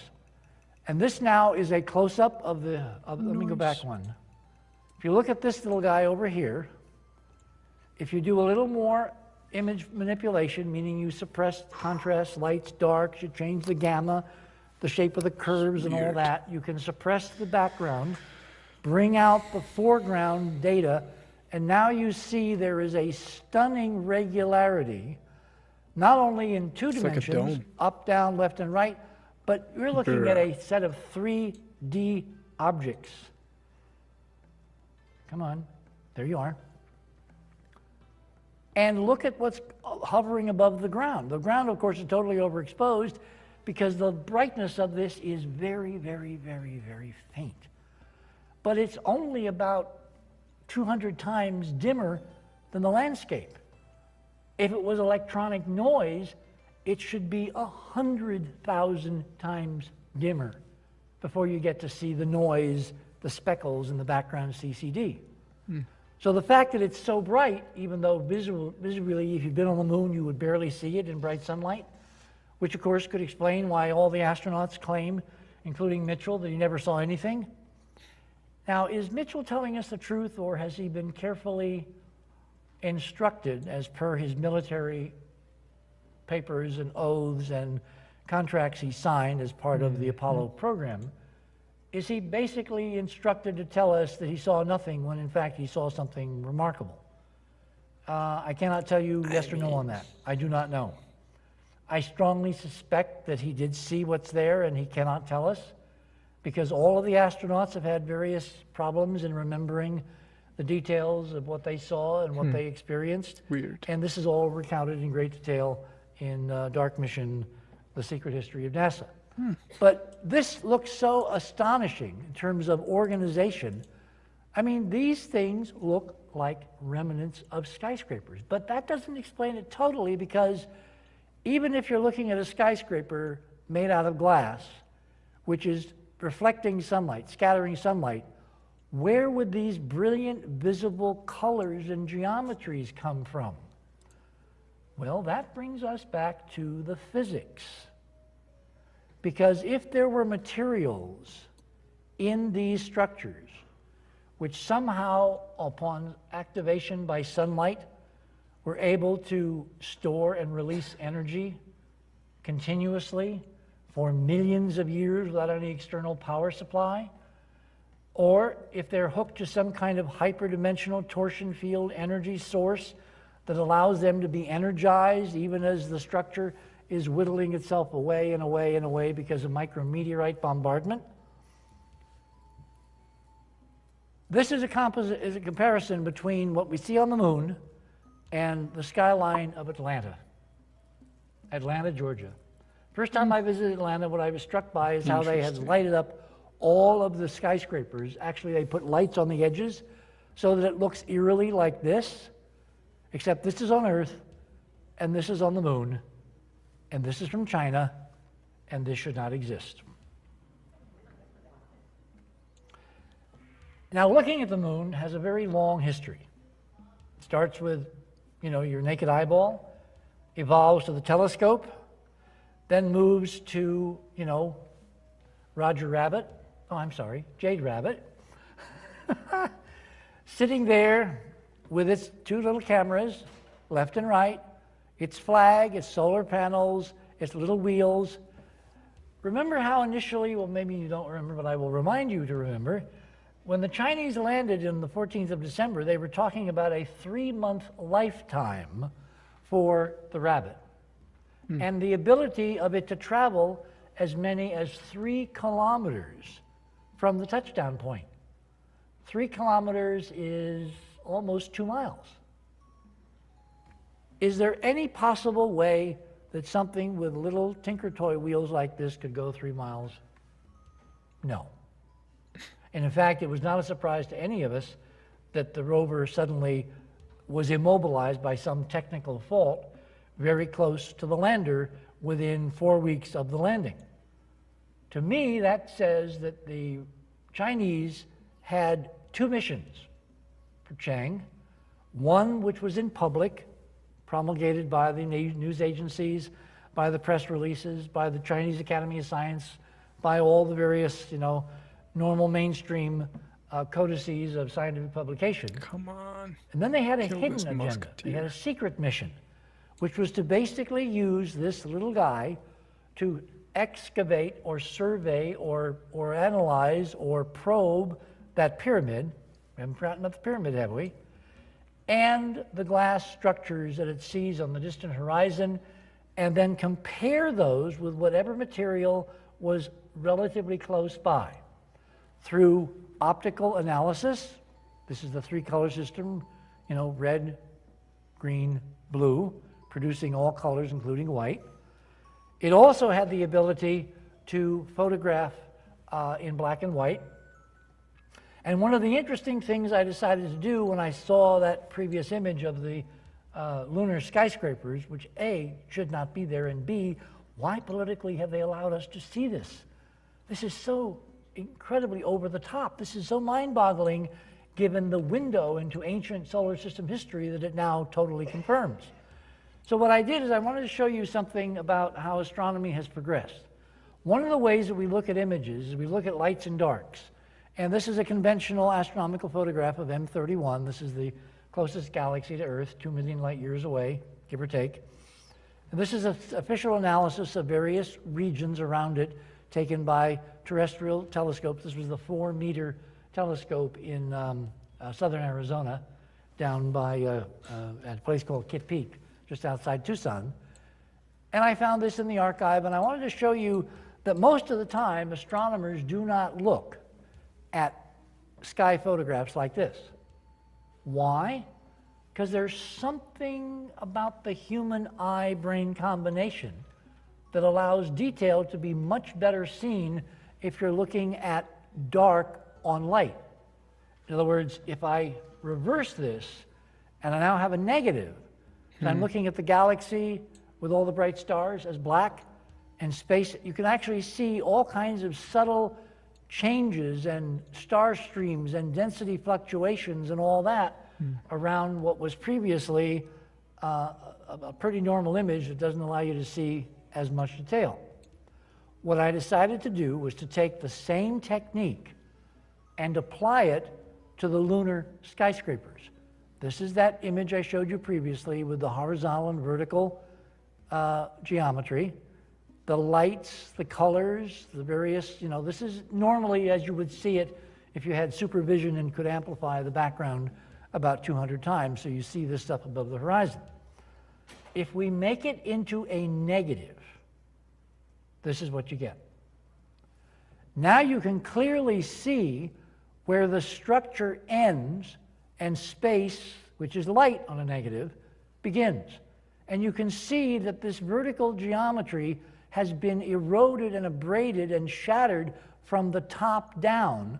So the base is more preserved than the upper levels. But you can now clearly see these vertical elements and the horizontal. And you can see also fascinating detail from the surface grading up, like we're looking at layers between us. This stuff is much closer than the background stuff. So we're looking at miles here. How high are these things? Well, I haven't had the time to actually measure, given the geometry. But based on other measurements from other Apollo data we've looked at over the years, I would not be surprised if ultimately these things turn out to be miles in height. The scale is the other clue that the civilization which did this did not use Mohawk Indians to put up skyscrapers on the moon. They built with nanotechnology. They built out of indigenous materials, which is glass, silicon dioxide, and they obviously used for energy the hyperdimensional torsion field manipulation, which is available if you know how to build the right technology to take advantage of the real physics, all of which is incumbent upon the Chinese choosing to reveal this stuff and yet not discuss it, not talk about it, not hold a press conference. Okay, we're a little closer here. Look at this astonishing level of organization and detail. This is not noise. This is real solid structure, albeit very faint and translucent based on sunlight scattering off what's sticking up above the current lunar surface. Now, remember those anomalous rocks that we talked about right after landing? Here's the lander, here's the little rover from the Hoagland website, and here's this crater with these weird things lying around the rim.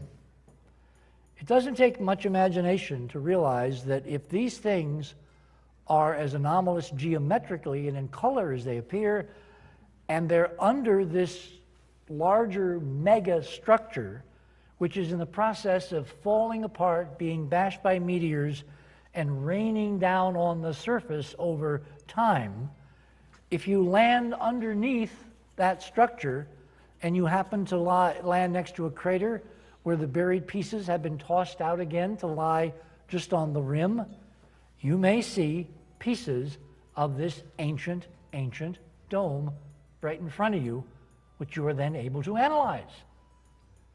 What was amazing is that the Chinese landed here on the 14th.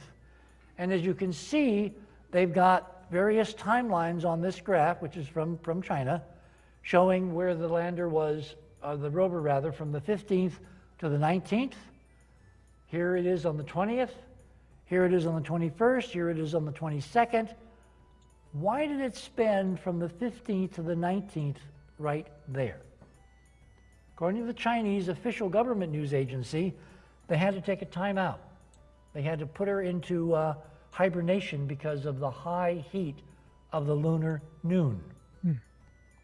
It is my suspicion, which I prove in the paper on Enterprise with a lot of other photographs that I didn't want to bore you with, that in fact the Chinese used this opportunity to secretly drive a few more feet and put that little sample gadget on the rover, the arm with the X-ray analysis instrumentation, directly on the rocks, which would have given them an in situ chemical and mineralogical and metallic mineral composition of whatever that stuff was.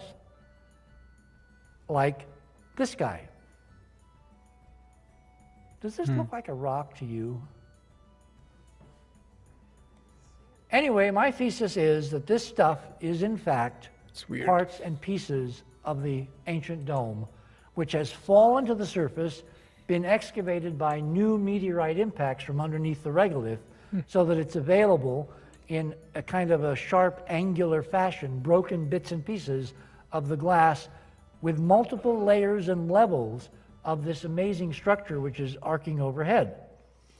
And what I did was I started looking at comparisons between certain materials on Earth called opalescent glasses and the structures on the moon.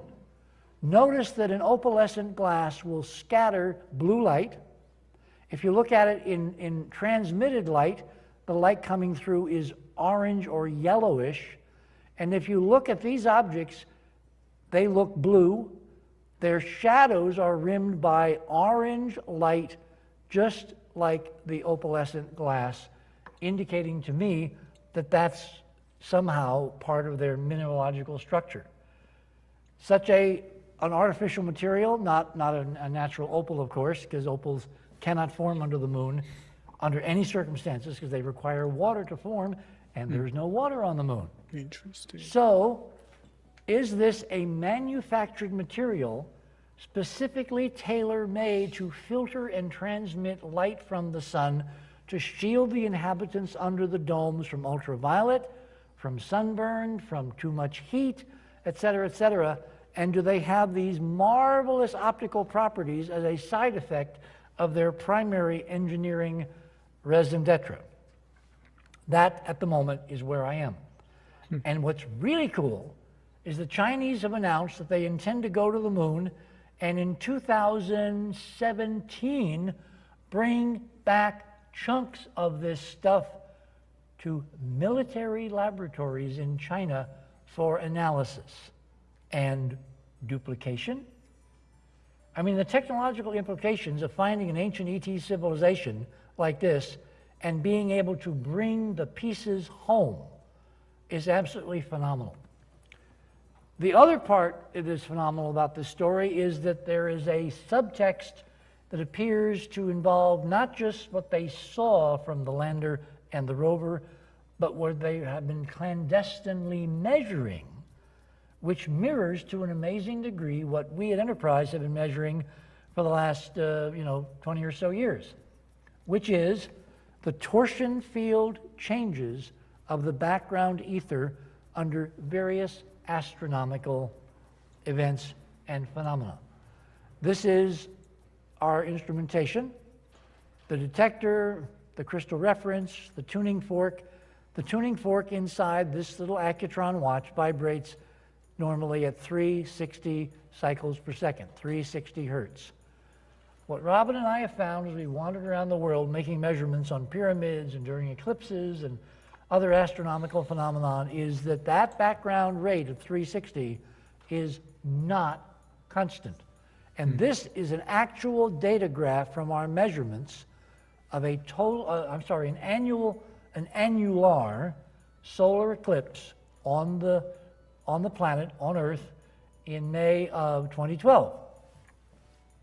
Things get a little more intriguing now, because if you look at this structure not only as a cache, meaning a marker, a repository of something valuable that whoever gets to the moon is supposed to find and bring back and put to use for all mankind, the other aspect of pyramids that we have now verified over and over and over again is they are able to produce a measurable amplification of a tremor in the force, i.e.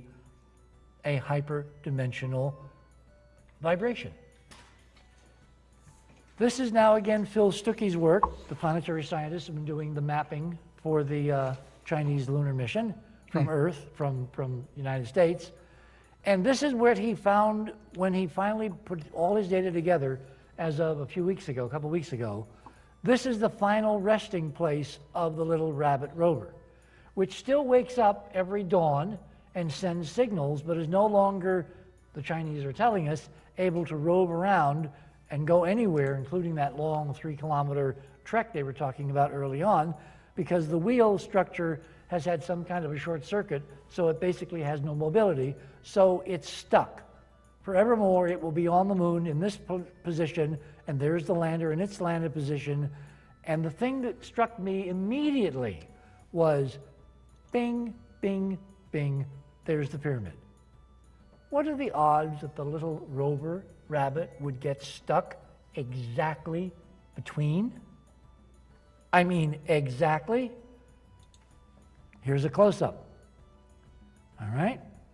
Now, if there were some hyperdimensional measurements planned by this mission, which of course is signaled by landing at 19.5 and putting a big tetrahedron on your website, then maybe, I said to myself, the Chinese were intending to measure the hyperdimensional physics of the moon as we speculated in the paper that's on the Enterprise mission website. Well, that pyramid at 19.5 could have resonated with the hyperdimensional torsion field of the moon and been measured by these spacecraft arrayed in an appropriate geometric position to measure the first and second harmonics of the vibrations. That's why they're spaced 1/2 wavelength apart.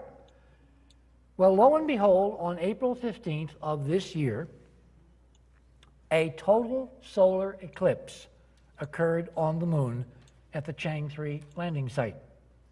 This is an artist's conception of what it would have looked like. Okay, this I think is Bonstel. No, it's David Hardy. Sorry, David. And it would be totally spectacular. There has been no data, not even a picture released by the Chinese of what would have been a stunningly visual tour de force. Their mission, taking the first photographs with modern technology, CCD technology, of what happens on the moon when a lunar eclipse takes place. But to my way of thinking, the real exciting part of what the eclipse could have done was very parallel to what Robin and I experienced when we looked at the eclipse in May of 2012 from the top of the Sandias, which are basically huge natural pyramids topped with 70-million-year-old limestone that's like 1,000 feet thick. And if you want a natural amplifier of torsion field energy, energetics, and waveforms, you need some kind of a natural amplifier to boost the signal so you can detect it with ordinary electronics that we have today.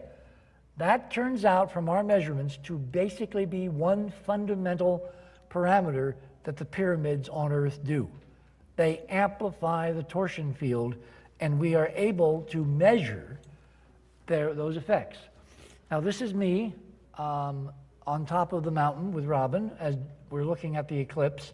Unfortunately, our photographer didn't really take any decent pictures of Robin, so I can't show you her looking at the eclipse, but she was there. This is the measurements I was doing simultaneously with the program and the sensors and all that. And this is before the eclipse, and then 2 minutes before first contact, all hell broke loose, and we got stunning data which looks like this. So we know from our own empirical measurements that when an eclipse occurs, if you have the right instrumentation, you can measure extraordinary things that will give you insights into this physics and how it's interacting between planetary and stellar bodies in the solar system.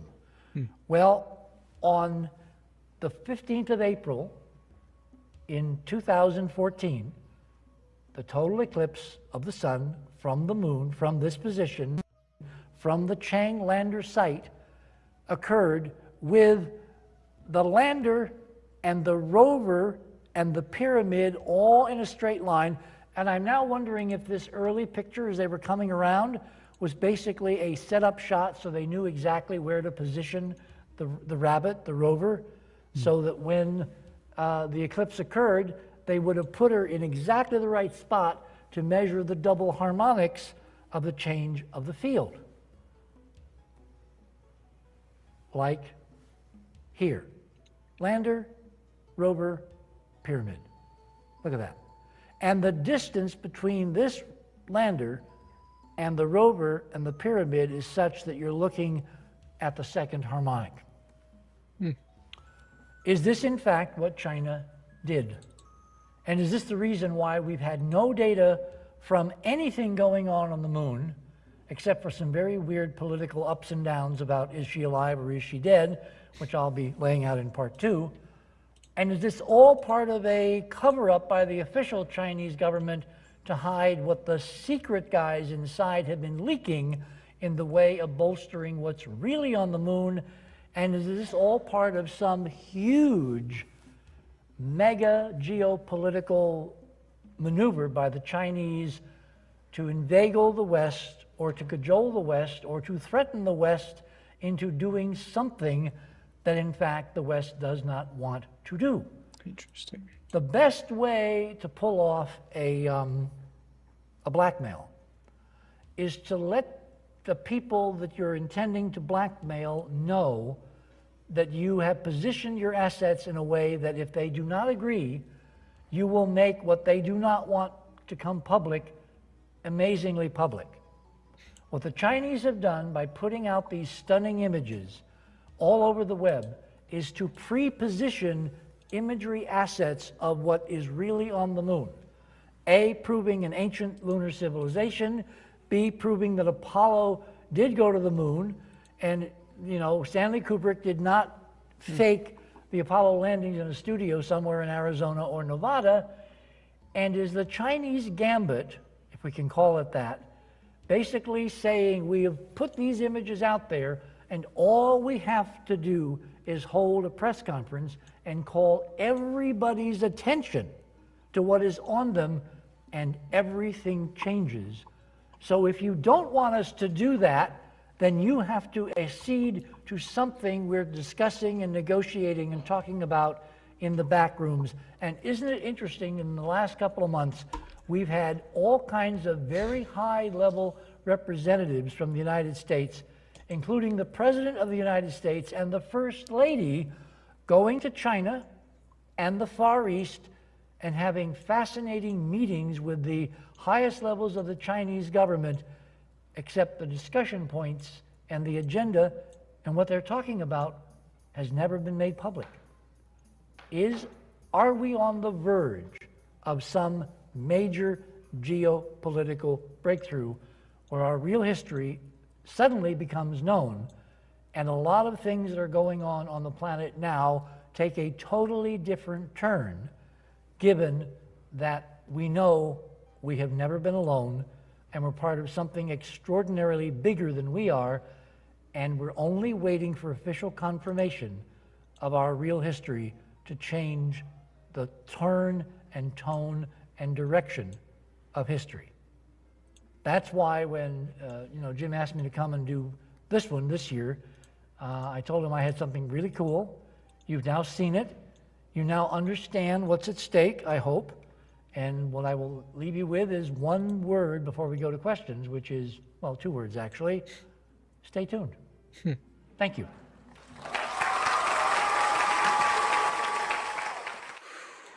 Boy, that was awesome.